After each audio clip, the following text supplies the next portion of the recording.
इस्लाम जी बोल रहे हैं सिवान से आप। जी जी। आपका बहुत बहुत स्वागत है हमारे यूट्यूब चैनल बिहार राज्य अनुरक्षक संघ पर। आपका भी स्वागत हो। सर, पटना के गर्दनी बाग में जो अनुरक्षकों का धरना प्रदर्शन की बात चल रही है जी, उसके बारे में आपकी क्या राय है? सबसे तो पहले मैं आपको ये धन्यवाद देना चाहता हूँ कि अनुरक्षकों के बीच में आप बहुत शांत कर रहे हैं और अनुरक्षकों के बीच में आप सवाल पूछ रहे हैं कि उनकी समस्या को कैसे समाधान हो।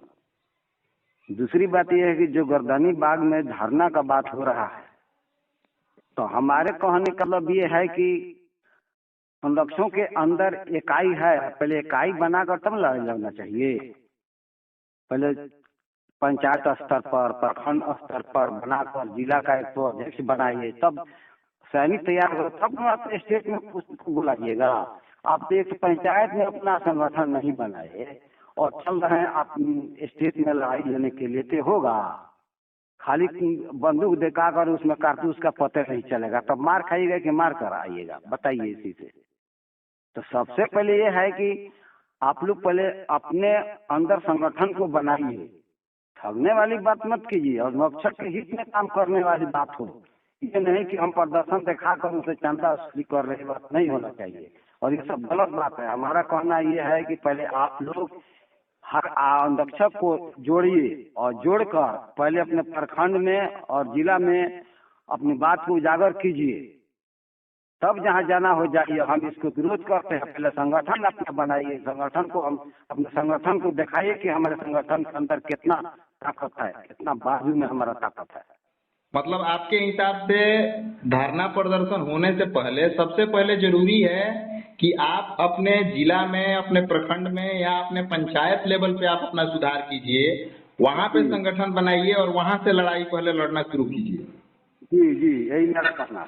मतलब ऐसा ना हो कि आप अपने पंचायत में अपना एक पंचायत अध्यक्ष और प्रखंड में प्रखंड अध्यक्ष नहीं चुनाव कर पा रहे हैं और आप चल रहे हैं पटना में धरना प्रदर्शन कर रहे हैं। अच्छा सर, एक और सवाल है आपसे कि कुछ अनुरक्षकों का ये राय है, मतलब कुछ अनुरक्षक कहते हैं कि कुछ लोग चंदा का धंधा करते हैं। मतलब एक बार अनुरक्षकों को लूट लेते हैं तो कुछ महीनों तक शांत चुपचाप बैठ जाते हैं और फिर जो है उस लूट का पैसा को खाते रहते हैं, फिर पैसा खत्म हो जाता है तो फिर नया हथकंडा अपना लेते हैं और फिर से लूटने का प्रयास करते हैं। तो क्या इस धरना प्रदर्शन को ऐसा ही देखा जाए? क्या कुछ ऐसा ही है? कुछ लोगों को, अनुरक्षकों को हक दिलाने के लिए अपना जेब के भरने के चक्कर में लगते हैं, समझे? वो सिर्फ हवा हवा है, उन लोगों का सिर्फ ये तो बात है और हमेशा ये लोग अनुरक्षकों को ठगते हैं। जब भी कोई होता है तो बना कर, तो मुद्दा बना करके हम लड़ेंगे, हम हाई कोर्ट में केस किए हैं, उस मुद्दे को लेकर अनुरक्षकों को ठगते हैं, उनसे चंदा वसूली करते हैं, उसको खा पी जाते हैं, कोई काम धरातल पर उतरता नहीं है। जब खत्म हो जाता है फिर दूसरा आवाज उठाते हैं, दूसरे तरीके से पैंतरा बदल कर कि ये अब करना है, हम लोग को यहाँ धरना देना है, यहाँ चलना है, वहाँ के लिए तैयारी करना है। और कहीं भी धरना प्रदर्शन के लिए पैसा का जरूरत पड़ता है, पैसा का दिखाकर अनुरक्षकों को ऐंठते हैं और अपना जेब को भरते हैं और अनुरक्षकों के हित में कोई काम नहीं ये लोग नहीं करता है, सिर्फ ये लोग अपने मन की सवार्थी करते हैं। तो सर, आपके हिसाब से अनुरक्षकों को अपना अधिकार कैसे मिले, या यूं कहें कि अनुरक्षकों को अपना अधिकार लेने के लिए क्या करना चाहिए?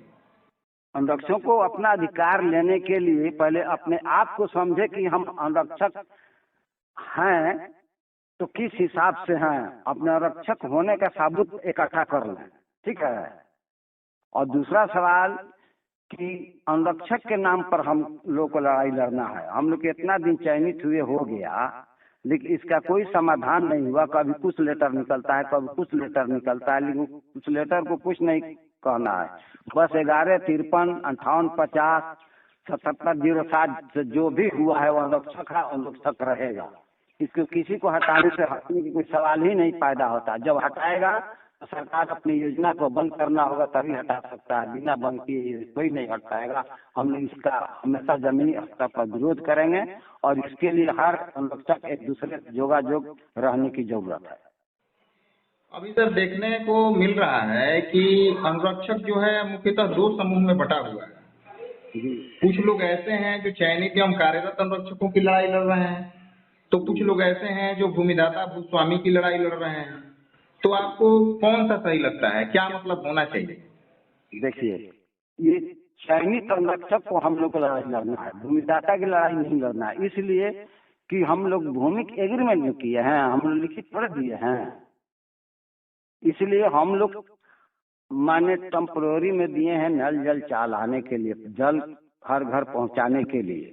और जब तक योजना रहेगा तब तक जमीन उसके लिए है, जब तक योजना खत्म हो जाएगा तब भूमिदाता का ही जमीन हो जाएगा। हम लोग रक्षक में है, हम लोग जमीन का मुआवजा थोड़े मांगते हैं, हम लोग मेहनत का मेहनताना मांगते हैं। मेहनताना क्यों नहीं मिलेगा, ये तो मिलना चाहिए। अच्छा सर, भूमिदाता शब्द जो है, भूमिदाता शब्द ही अपने आप में है कि भूमिदाता मतलब भूमि आपने दे दिया, दान कर दिया। जी जी हाँ। तो भूमि आपने दान कर दिया, तो जो दान कर दिया उस पर आपका क्या अधिकार है? कुछ नहीं, जब दान कर दिया तो अधिकार नहीं है। और दूसरी चीज है कि आप जो है चयनित या कार्यरत अनुरक्षक, तो सरकार का जो एक लेटर निकला था 537, अगर मैं सही हूं तो 13 जनवरी 2023 को शायद ये लेटर निकला हुआ था 537। तो उसमें लिख रहा है कि मतलब अगर भूमि राज्यपाल के नाम से निबंधित कर दिया गया हो तो उसमें अनुरक्षक बनाने का जमींदाता जो है उसको बोला गया था। तो जो अनुरक्षक पहले से चयनित हो चुका है संकल्प संख्या 1153 के हिसाब से, उसको फिर दोबारा चयनित होना पड़ेगा क्या इसमें भूमिदाता बनने के लिए? क्या ये लोचा क्या है, इसके बारे में थोड़ा सा प्रकाश डालिए। ये जो सरकार जो लेटर निकाली है वो बिना सोचे समझे निकाली, इसका कोई महत्व नहीं होता है। इसलिए जो पहले 21 तक जितना स्ट्रक्चर खड़ा हो गया, जल मीनार खड़ा हो गया है, उसमें अनुरक्षक बहाली हो गया है। तो फिर उसमें अनुरक्षक और भूमिदाता के से बात क्यों आता है कि अनुरक्षक चुना जाएगा तो जो भूमि दान करेंगे उनको अनुरक्षक माना जाएगा? ये तो गलत बात है। जो पहले से अनुरक्षक बन गया है भूमि देकर या 1153 सरकारी पर चाहे गैर सरकारी पर, तो वही रहेगा, अनुरक्षक तो वही है। इसमें फिर ये नियम निकालने की कोई जरूरत नहीं है।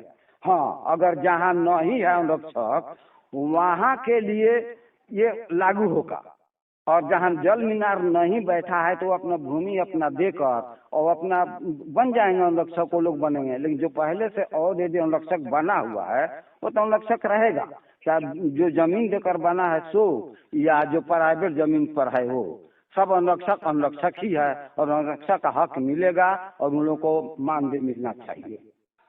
तो इसका मतलब सर ये समझा जाए कि जो भूमिदाता की लड़ाई लड़ रहे हैं वो कहीं ना कहीं सरकारी जमीन या ऐसे ही सामूहिक जमीन पे जो चयनित या कार्यरत अनुरक्षक हैं जो अपना भूमि नहीं दिए हैं या जो भूमि दिए हैं और वो पूर्व से चयनित हैं, उनको कहीं ना कहीं ये बरगलाने की कोशिश हो रही है।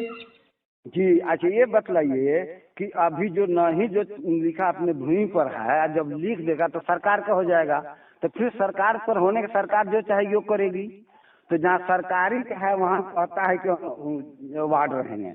आप भूमि को लिख दीजिएगा सरकार के नाम से तो आज रहेगा कल हटा भी सकता है। नियम का कोई ठीक है कि आज नियम दूसरा है कल दूसरा है, सरकार का हो जाए, सरकार का अधीन आप हो जाइएगा। तो भूमि का हम दाता का हम लड़ाई लड़ना ही नहीं है, हम लोग रक्षक है, रक्षक का लड़ाई हम लोग को लड़ना है।